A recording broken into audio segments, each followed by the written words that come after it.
C'était un excellent toast, Amélie, gloussa mon père en levant son verre de vin. Rien de tel que de célébrer la vie, n'est-ce pas? Ma sœur, Amélie, la radieuse future maman, resplendissait dans son satin rose en tête de la longue table. Tout le monde applaudissait, riait, trinquait. De faux sourires dansaient comme des fantômes à la lueur du lustre. J'étais assise au bout de la table, silencieuse, seule, invisible. Et puis mon père s'est tourné vers moi, son verre plein à la main, et a prononcé la phrase qui allait tout faire exploser. « Oh, et Claire, dit-il en agitant la main nonchalamment. Nous avons dû utiliser tes fonds d'études pour la fête prénatale d'Amélie. Tu comprends, n'est-ce pas? Avant de commencer, laissez un commentaire pour nous dire d'où vous venez et de quelle ville vous regardez nos vidéos. Et après avoir regardé toute la vidéo, n'oubliez pas de nous dire ce que vous feriez dans cette situation. Soyez honnête. Dites-le moi dans les commentaires ci-dessous. Nous lisons chaque commentaire. Commençons. Toute la table éclata de rire. Même maman gloussa dans sa serviette, articulant quelque chose comme « Tu es encore jeune. Tu t'en sortiras. » Je n'ai pas tressailli. Je n'ai même pas scié. Au lieu de cela, j'ai lentement glissé la main dans la poche de mon manteau et j'en ai sorti la petite enveloppe blanche que je serrais depuis le début de la soirée. Mes doigts tremblaient, non pas de peur, mais à cause de la pression que je contenais depuis des mois. Je l'ai fait glisser sur la table, l'arrêtant à quelques centimètres seulement de l'assiette de mon père. « Qu'est-ce que c'est » demanda-t-il, avec toujours ce sourire suffisant. Personne ne bougea. Même les serveurs s'arrêtèrent. Il l'ouvrit paresseusement jusqu'à ce qu'il voie le timbre bleu, jusqu'à ce que le sceau du tribunal scintille sous la lumière du cristal. Les rires s'éteignirent. Le visage de mon père devint blême. Maman se pencha, soudain sérieuse. La bouche d'Amélie s'ouvrit, mais aucun son n'en sortit. « Quoi? Qu'est-ce que c'est » murmura mon père.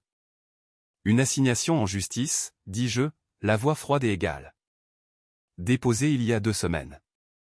Vous avez illégalement liquidé mon plan d'épargne pour mes études. Ce compte était protégé par la loi française jusqu'à mes 21 ans. Tu plaisantes » la voix de maman se brisa. « Tu ne vas pas vraiment nous traîner en justice. » Je l'interrompis. « C'est déjà fait. » Personne ne dit un mot, alors je me suis levé. Vous vous êtes servi de moi comme d'une pensée secondaire. Vous avez volé mon avenir pour des ballons, un gâteau et du champagne rosé. Maintenant, je vais récupérer chaque centime. Puis je me suis retourné et je suis sorti. Mais laissez-moi vous raconter comment nous en sommes arrivés là. Pas depuis le début. Vous vous souvenez de cette partie? Vous la connaissez déjà. J'étais la 2e fille.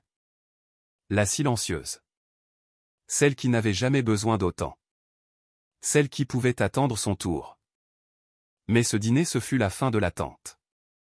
Ce fut le début de leur décompte. Claire Renaud avait toujours été le genre de fille qui savait se taire. Il le faut, quand on grandit dans une maison comme la sienne où le silence était une question de survie et où sourire faisait de vous un moindre problème.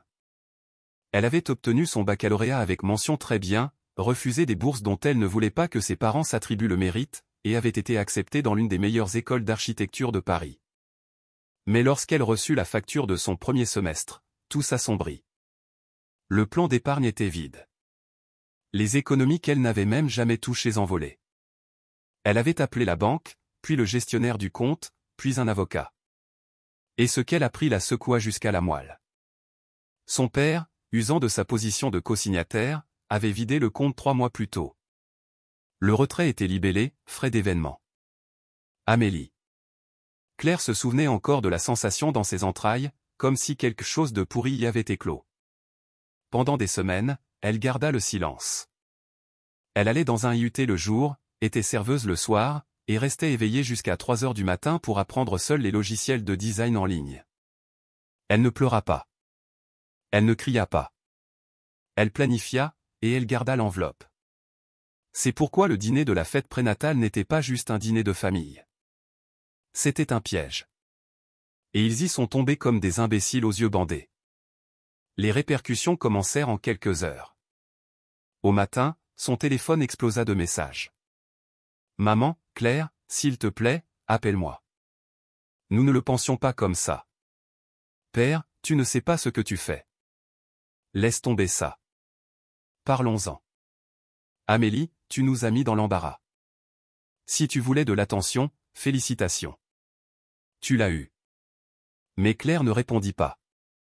Au lieu de cela, elle se rendit en voiture à son stage dans un petit mais prestigieux cabinet de design à La Défense. Sa mentor, une femme au regard perçant nommée Diane Martel, lui avait offert une chance après avoir vu son portfolio de pigiste en ligne. « Vous avez quelque chose de brut », avait dit Diane. « Vous avez une vision et du mordant. » Claire n'avait jamais parlé de sa famille à Diane. Elle n'en avait pas besoin. Certaines douleurs laissent leur empreinte sur tout ce que vous créez. Plus tard cette nuit-là, alors que Claire était assise sur son matelas dans son minuscule appartement mur nu, une seule lampe, aucun luxe, elle sortit la seconde enveloppe. Celle-ci n'était adressée à personne. C'était son plan de secours. À l'intérieur se trouvaient les lettres, des dizaines de captures d'écran imprimées, des messages provenant des conversations de groupe cachées de son père, celles qu'elle avait trouvées par accident des mois plus tôt en utilisant son vieil ordinateur portable. Des conversations de groupe intitulées « Équipe de planification d'Amélie, logistique financière familiale, réaffectation du budget de Claire ». Il riait d'elle, la qualifiait de « fantôme de l'université », plaisantait sur le fait qu'elle n'utiliserait jamais l'argent de toute façon. Même maman était intervenue, Claire n'a jamais été ambitieuse. De cette façon, au moins, l'argent est utilisé. Claire relut chaque mot. Non pas pour se mettre en colère, mais pour rester vive. Parce que ce n'était pas fini. Pas encore. Pas avant la date du procès. Et pas avant que la vérité n'éclate au grand jour. Ce qu'elle voulait, ce n'était pas la vengeance. C'était l'heure des comptes. Et cela ne faisait que commencer. 2 semaines plus tard, la famille qui riait autrefois autour d'assiettes à bord doré était maintenant assise aux extrémités opposées d'une salle d'audience austère, aux murs lambrissés. Plus personne ne souriait. Claire était assise à côté de son avocate, Janelle Moreau, une avocate de l'aide juridictionnelle à l'intelligence redoutable, qui avait autrefois vécu le même genre de trahison, une femme qui voyait Claire dans le charme et les titres et qui, depuis le début, avait cru Claire sans hésitation. Sur l'autre banc, ses parents, Robert et Hélène Renaud, autrefois piliers de leur communauté, n'étaient plus que des épaves nerveuses sous les lumières fluorescentes. Amélie n'est pas venue. Bien sûr que non. Les cadeaux de sa fête prénatale étaient probablement plus importants que la fille qu'ils avaient rejetée. La juge Françoise Dupont entra, calme et le regard perçant.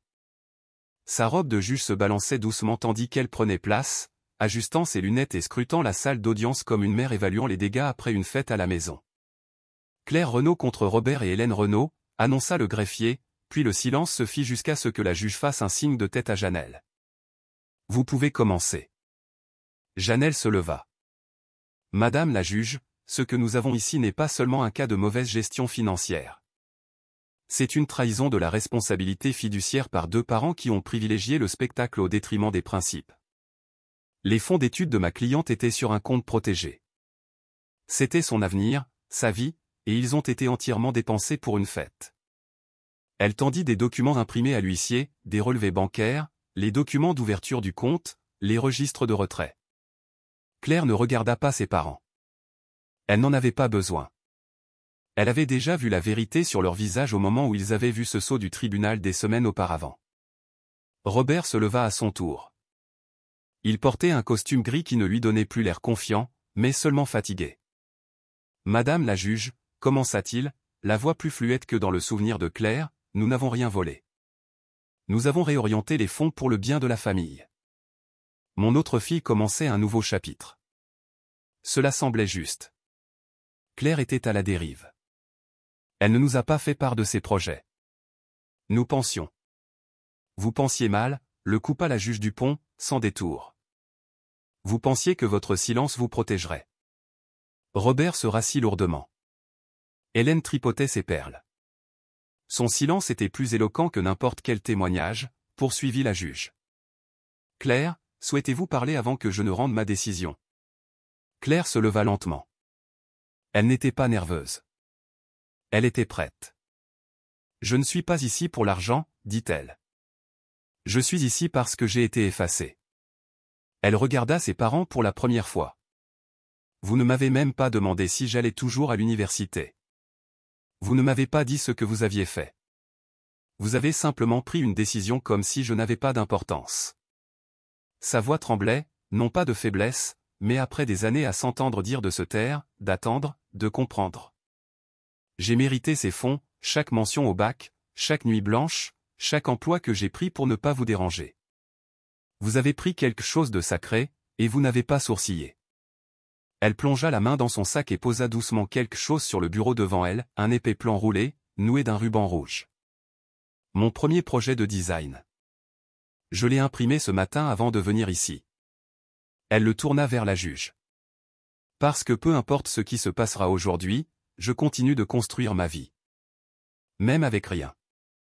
La juge Dupont regarda le dessin, puis Claire, puis elle regarda ses parents. Ma décision est claire. Ce soir-là, le tribunal statua en faveur de Claire. Le compte serait renfloué avec des dommages et intérêts supplémentaires versés directement à elle. Ses parents se verraient interdire de gérer tout futur compte financier à son nom. Mais ce n'est pas le verdict qui brisa l'atmosphère de la pièce.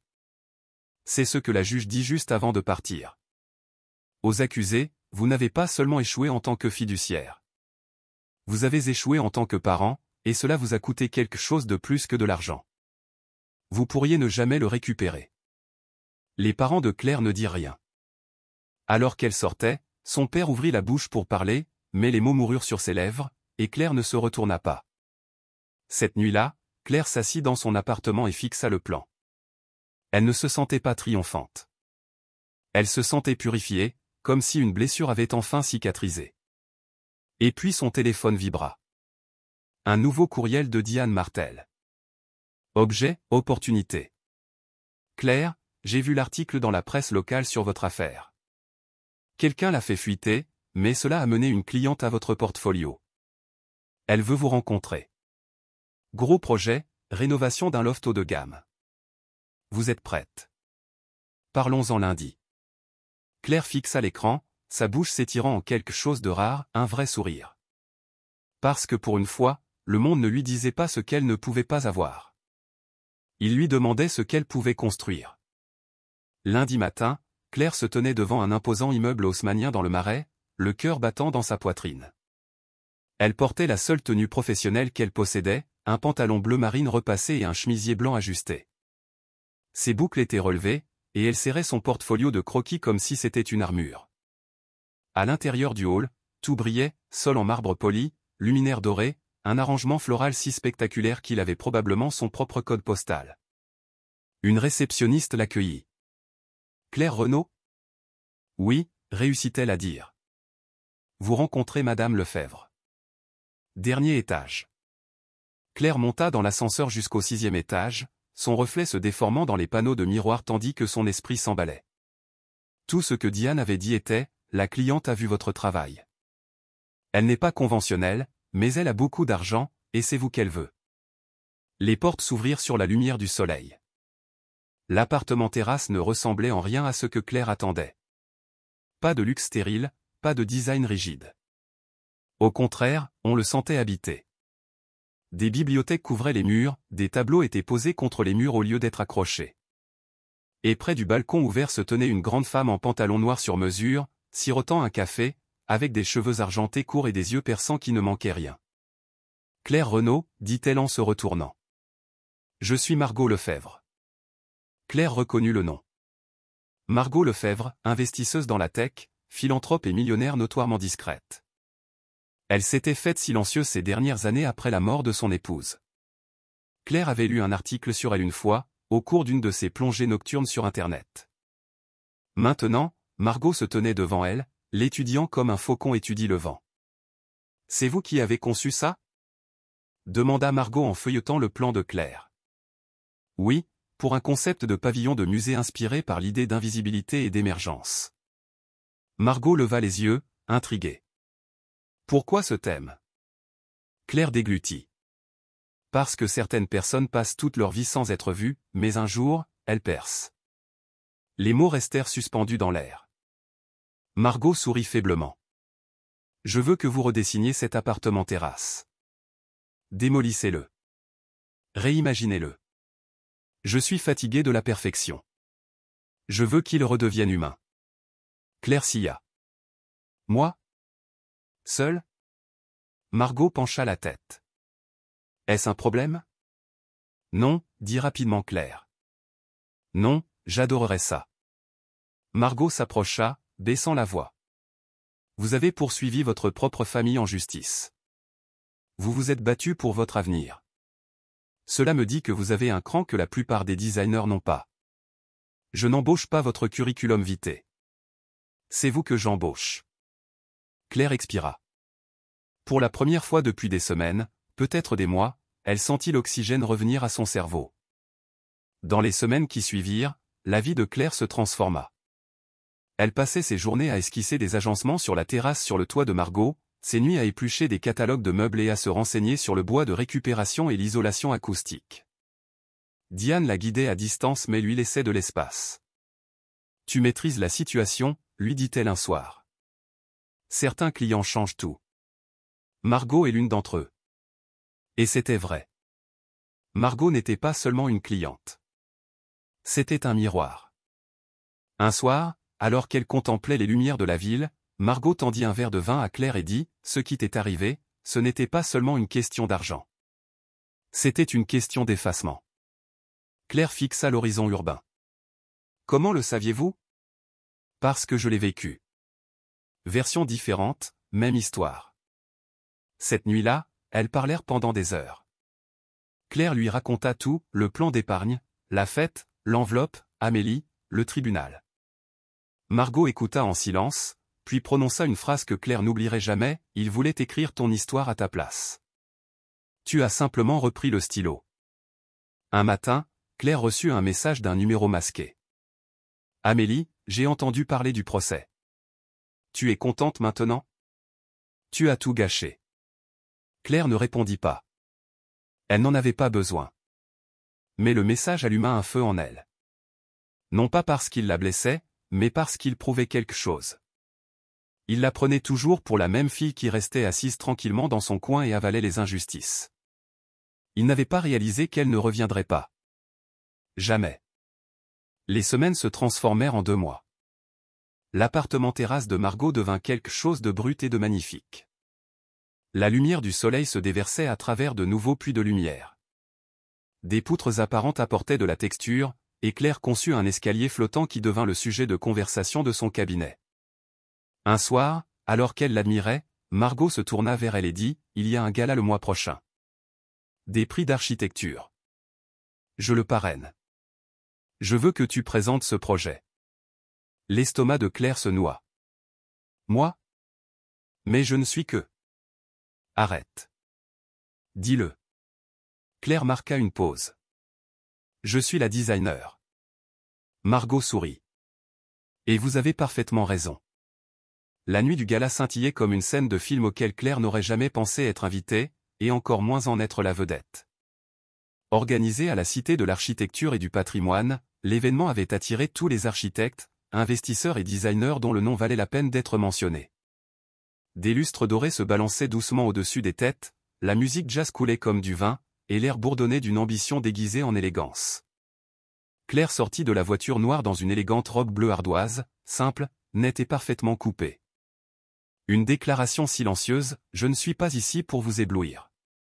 Je suis ici pour que l'on me voie. » Margot l'accueillit à la porte, vêtue d'un tailleur vert émeraude profond qui rendait toute la pièce terne en comparaison.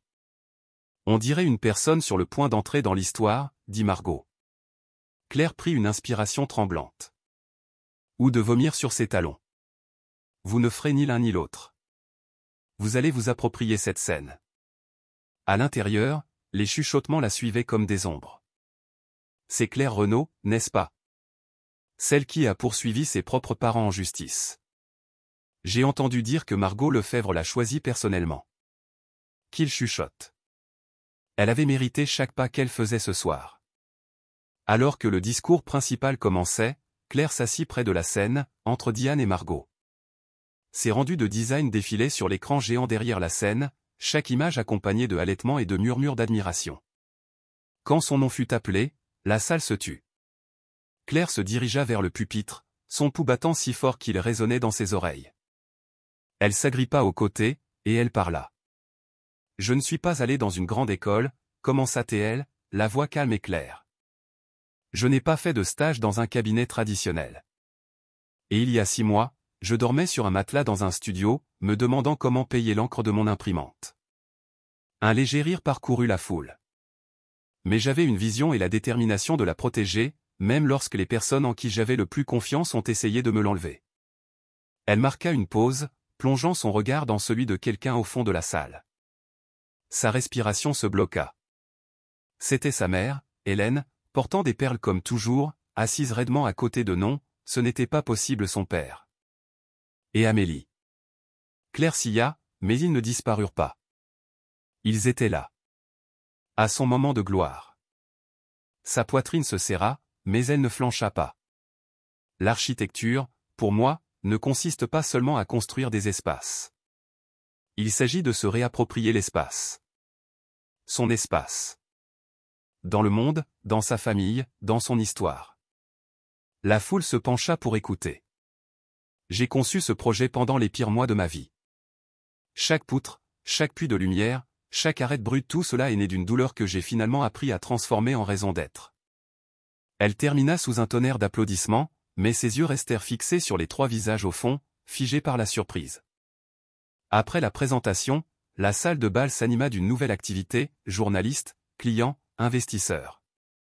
Et au milieu de tout cela, Claire garda la tête haute jusqu'à ce que Margot lui murmure « Attention, ils arrivent ». Claire se retourna, et ils étaient là. Hélène s'avança la première. « Tu as été incroyable », dit-elle, la voix trop polissée. « Nous sommes si fiers. » Claire la dévisagea. « Vraiment ? Nous sommes venus te soutenir, » ajouta son père. Nous ne voulions pas que les choses dérapent à ce point. Amélie se tenait là, les bras croisés, la mâchoire serrée. Le sourire de Claire était acéré, contrôlé. Vous voulez dire que vous ne vous attendiez pas à ce que l'histoire devienne publique ? Vous ne vous attendiez pas à ce que je gagne ? Et maintenant vous avez peur que les gens associent votre nom de famille au mien ? Hélène tressaillit. Claire, commença Amélie, mais Claire leva une main. Non. Vous n'avez pas le droit de réécrire le passé. Vous n'avez pas le droit de vous asseoir ici et de prétendre que vous m'avez encouragé alors que vous trinquiez en dépensant mon avenir. Sa voix se fit plus basse. J'ai passé des années à mendier des miettes. Maintenant vous voulez vous tenir à mes côtés parce que ça donne une bonne image. Hélène ouvrit de nouveau la bouche, mais Margot intervenait déjà.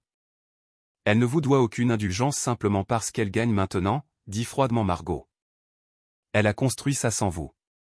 Ne faites pas semblant du contraire. La bouche de Robert tressaillit. Amélie détourna le regard. Et Claire, elle, se retourna vers la foule, vers son avenir. Cette nuit-là, l'histoire de Claire parut sur 3 blocs de design. Au matin, sa boîte de réception contenait 6 offres de projet, 2 invitations à des tables rondes, et un courriel du master de ses rêves lui demandant si elle envisagerait de prendre la parole lors de leur prochaine journée d'orientation. Mais rien de tout cela n'avait plus d'importance que ce que Margot dit au petit déjeuner le lendemain matin. Vous savez, songea Margot en sirotant son café, on m'a proposé un nouveau projet. La refonte d'un site historique. Budget énorme, visibilité massive. J'avais prévu de le diriger moi-même. Claire leva les yeux, un sourcil haussé. Margot sourit. Mais je me dis qu'il est peut-être temps de passer le flambeau. Et je pense que vous êtes prête. Claire se figea. Vous m'offrez mon premier rôle principal ? Margot hocha la tête. Contrôle total. Votre nom sur le projet. Claire ne pleura pas. Elle hocha simplement la tête lentement, comme si c'était la chose la plus naturelle du monde. Parce que maintenant elle n'était plus la fille qui se faisait effacer. Elle était la femme qui réécrivait tout. 3 mois plus tard, Claire se tenait à l'orée de son ancien quartier, regardant la maison qu'elle avait autrefois appelée son foyer. Elle n'avait pas changé. La même allée fissurée, les mêmes volets à la peinture écaillée, le même portail grinçant que son père n'avait jamais réparé. Mais elle avait changé. Elle n'était pas là pour se réconcilier. Elle n'était pas là pour se battre, non plus. Elle en avait simplement fini de prétendre que le passé avait encore du pouvoir sur elle. Claire franchit le portail et monta sur le porche. La porte s'ouvrit avant qu'elle ne puisse frapper. Amélie se tenait là, un bébé sur la hanche. Son regard balaya le blazer sur mesure de Claire, le sac en cuir sur son épaule, sa présence calme. « Tu es venue, dit Amélie. »« J'ai dit à maman que je déposerais les papiers, » répondit Claire en lui tendant un dossier. « Ceci transfère le reste de l'argent du dédommagement au plan d'épargne du bébé. »« Je n'en ai pas besoin. » Amélie cligna des yeux.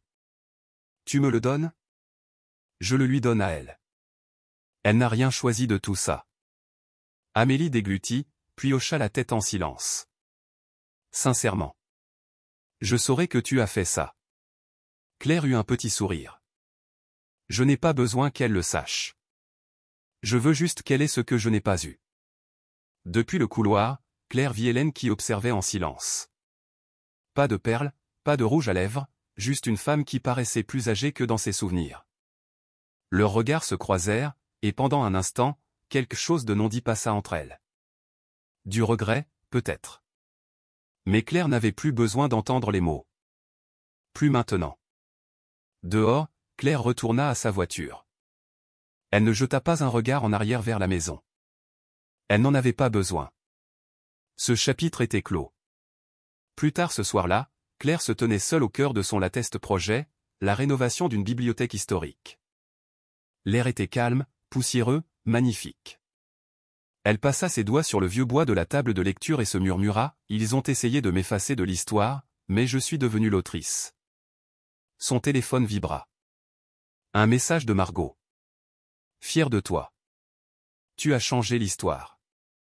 Pas seulement la tienne, mais la mienne aussi. » Et un autre de Diane. « Déjeuner la semaine prochaine.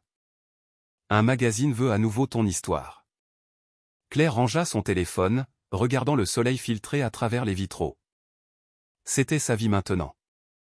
Pas bruyante, pas remplie de vengeance, mais réelle. Une puissance forte et tranquille, bâtie sur la douleur, stratifiée de persistance. Claire Renaud n'a pas eu de fête prénatale ni d'enfance dorée, mais elle a eu quelque chose de mieux. Elle a pu se construire elle-même, poutre par poutre, brique par brique. Et cette fois, personne ne pouvait le lui enlever.